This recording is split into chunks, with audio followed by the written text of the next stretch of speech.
ng sugod sa Southern Leyte. Yung pinakataas sa bundok, yung pinakalayo, ayan, doon tayo. Punta. Diyan ang mga lakat. Puro na yun, daan natin.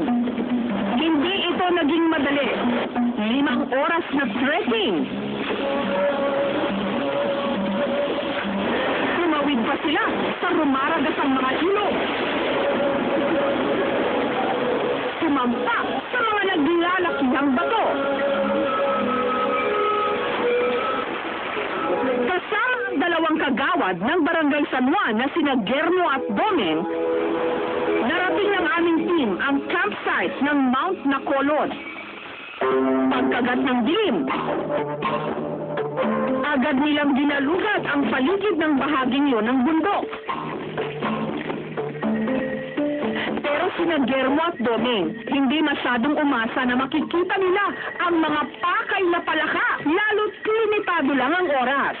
Noon lang nagtingin sa palaka. Swerte na raw kung makakakita ang aming team ng kahit isa sa 2 bagong diskubrong palaka.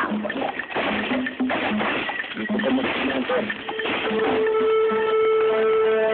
Pero maya-maya lang, Wala. isang kakaibang uri ng palaka ang namataan ng aming team.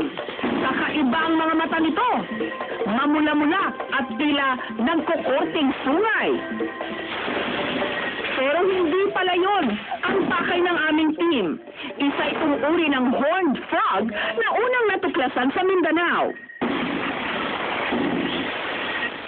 Hindi nagtagal, Ayun ho. Oh, nagpakita rin ang palakang pakay ng aming team.